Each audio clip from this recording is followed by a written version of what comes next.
માયાભાઈ આહિરના દીકરા જયરાજ આહિરના કહેવાથી બગદાણાના સરપંચ ઉપર શું ખરેખર હુમલો થયો હતો? આ સવાલ જ્યારે થઈ રહ્યો હતો ત્યારે પોલીસે જે જયરાજ આહિર છે તેમને ક્લીન ચીટ આપી કે ના, આ હુમલાની અંદર જયરાજ આહિરનો કોઈ જાત નથી. પણ જે વ્યક્તિ ઉપર હુમલો થયો છે બગદાણાના સરપંચ, એમનું એવું કહેવું છે કે જયરાજ આહિરના કહેવા પ્રમાણે જ મને મારવામાં આવ્યો છે. અને હવે આ તમામ બાબતે કોળી સમાજ છે તે ભેગો થયો છે, કારણ કે જે આ વ્યક્તિ છે કોળી સમાજના આગેવાન છે, એમના ઉપર હુમલો કરવામાં આવ્યો છે. અને હવે સમાજે જે મહુવાના મામલતદાર છે તેમને આવેદનપત્ર આપ્યું છે, પરંતુ હવે હોસ્પિટલમાં શું થયું છે તેમની ચર્ચા કરીએ. નમસ્કાર, આપ જોઈ રહ્યા છો નિર્ભય ન્યૂઝ અને હું છું આપની સાથે રીતિ.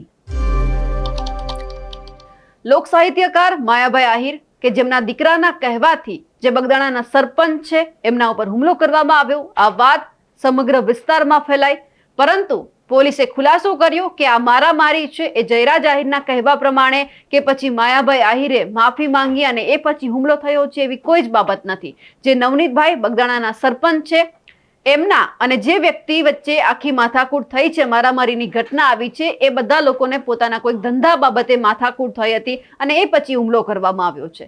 પરંતુ જેમના ઉપર હુમલો થયો છે નવનીતભાઈનું તો કહેવું એવું છે કે મારવામાં આ જયરાજ આહિરના કહેવા પ્રમાણે આવ્યું છે, કારણ કે મેં ફોન કર્યો હતો માયાભાઈ આહિરને કે તમારે આ વાત નહોતી કહેવાની, અને પછી માયાભાઈએ માફી માંગતો વિડીયો મૂક્યો, એટલે આખી માથાકૂટ સામે આવી. હવે જ્યારે કોળી સમાજના આગેવાનો છે એ હોસ્પિટલ પહોંચ્યા હતા જે નવનીતભાઈ છે એમને મળવા માટે, અને એ બધા વચ્ચે શું વાતચીત થઈ છે, કારણ કે આખી આ ઘટના બની અને એ જ પછી જ્યારે સમાજ છે એ નવનીતભાઈને મળવા માટે ગયો હતો ત્યારે અનેક નવા ખુલાસા થયા છે.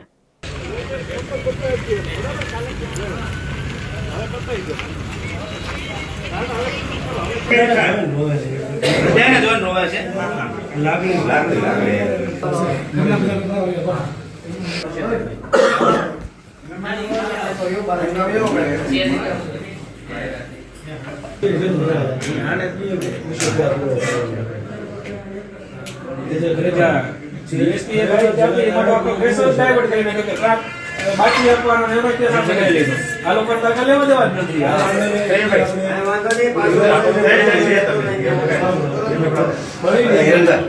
જો આપણને સંતોષકારક ન થાય તો આપણે એસપી કચેરી કે આઈજી કચેરી જવાનું થાય, એટલે અહીંથી બધા લોકો આવવાના, ત્યાંથી આપણે તમામ લોકો ભેગા થશે. બરોબર, હકીકત જે વિષય છે એ વિષયની વાત છે, આપણે ન્યાયની વાત છે. આપણે ખોટું બોલવાનું, ખોટું બોલ્યા નથી, ખોટું લખાયું નથી. જે સાચું બન્યું છે એ જ લખાયું છે. આપણીમાં રેકોર્ડિંગ થશે, બધા એવિડન્સ પ્રૂફ છે, બધા એવિડન્સ 3-4 માં લઈ લો. આ બધા છે, બધા આખા મીડિયામાં આવી ગયા, મીડિયામાં નાખી દે. વચ્ચે જગ છે.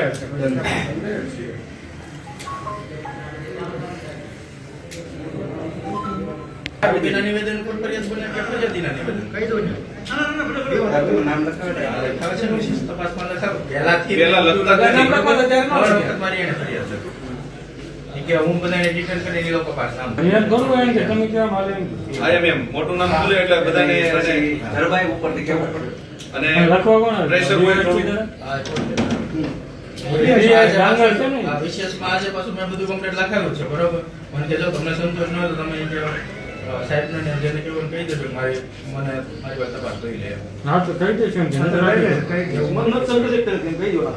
મહુવાનું પોલીસ તંત્ર બહુ ખરાબ છે.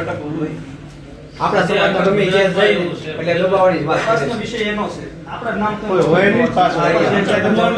મહુવાના પોલિટિશિયન મહુવાના પોલીસ જાય એટલે દબાવવાની વાત કરે છે. મેં જાહેરમાં જોયેલું છે. આમ જ નથી થતું. આ 3 દિવસ છે, આપણા રાજકીય નેતા આમ જ નથી થતા. આમે કઈ મારા 3 દિવસમાં ગમે એ વસ્તુ સારી નહીં કે થોડી ઘણી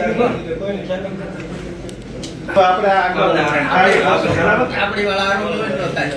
ના ના થઈ જાય છે બધું. થઈ જાય થઈ જાય 2 દી વહેલા મોડ પર થઈ જાય. બળદેવભાઈ છે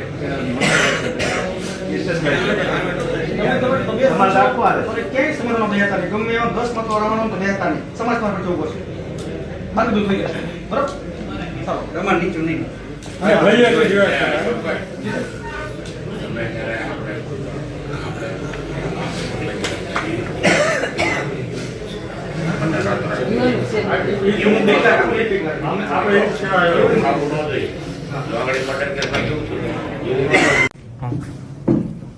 મારું નામ નવનીતભાઈ ડાયાભાઈ બાલદિયા છે, ગામ બગદાણા, તાલુકો મહુવા, જિલ્લો ભાવનગર. અત્યારે જે સોશિયલ મીડિયા ઉપર બધું ચાલી રહ્યું છે એમાં ખરેખર હકીકત મારી હારે જે બનાવ બન્યો છે માયાભાઈના હારે વાતચીત કરવાથી એનું મારી પાસે પ્રૂફ છે. એના છોકરાએ મને કોલ કર્યો છે એનું મારી પાસે પ્રૂફ છે જયરાજભાઈ. પછી એના ભાઈ રાજુભાઈ બોવડાના એમને પણ મને કોલ કર્યો છે એનું પણ મારી પાસે પ્રૂફ છે. અને મારા એક મિત્ર છે એમને કોલ કર્યો છે કે નવનીત ક્યાં છે એ બધી મારી બધી ડિટેલ માહિતી પૂછી છે. ને અત્યારે જે ડીવાયએસપી સાહેબે આખો મારો કેસ ડાયવર્ટ કરી દીધો છે. બરોબર, તો એના માટે હું આપણા સમાજ કોળી સમાજને હું મદદ માંગુ છું કે મને આમાં ન્યાય અપાવે અને સાચી મારી જે કઈ હકીકત છે એના માટે મને મદદ કરે.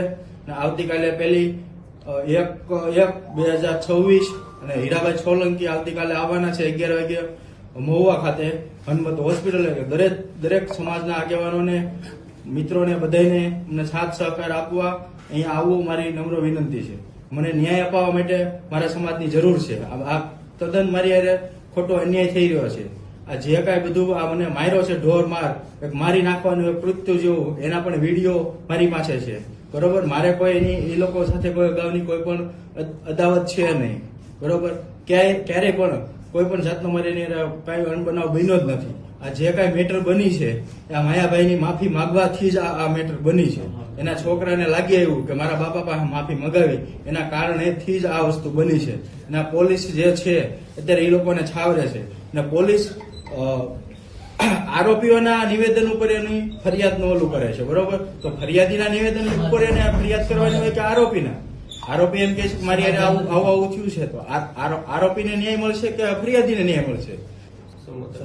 સમાધાન આજે મારે નથી કરવું, કાલે નથી કરવું, ક્યારેય પણ નથી કરવું. અને મારી ભલે ફરી વખત નાખે હું ભલે મરી જાઉં. બરોબર, હું આજીવન એ લોકોની સાથે લડવા તૈયાર છું. સમાજ મારી સાથે છે તો દરેકને મારા નમ્ર વિનંતી છે આવતીકાલે મને સાથ અને સહકાર આપવા દરેક સમાજ આવતીકાલે આવે. તારીખ 1/1/2026 ટાઈમ 11 વાગે દરેકને આવવા મારી નમ્ર વિનંતી છે.